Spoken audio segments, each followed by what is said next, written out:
Hi, I'm Vicki Sparks, and these are my top 5 tips for being a commentator.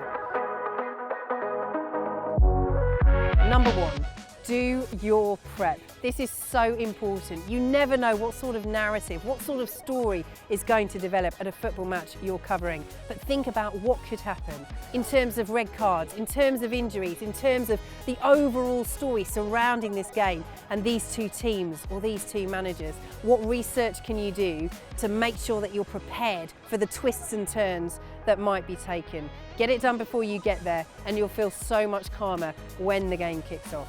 Tip number 2, think about the difference between doing a radio commentary and a TV commentary.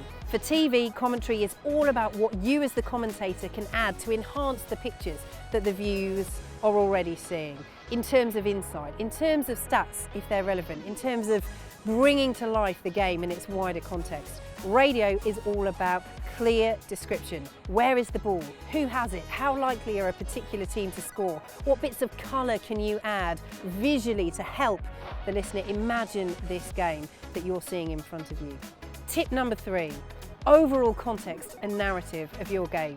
Is this a match at the start of the season that, although it's really important to the fans of both teams, still has a lot of football to be played in the campaign and isn't going to decide anything? Or is this a final, a relegation battle, a game that perhaps even early on in the campaign could be decisive in terms of the title race? All of this will inform that wider narrative of the game and how you big it up, as it were, to the audience.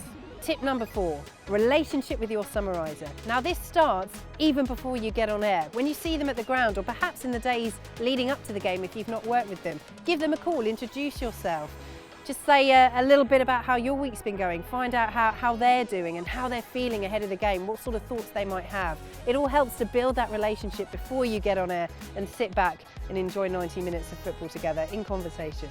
And tip number 5, enjoy it. What a privilege it is to get the opportunity to watch a football match and describe that to a viewer or a listener. We're all in this industry because we love the game and allow that love and enjoyment and passion of this beautiful game to shine through when you do your commentary.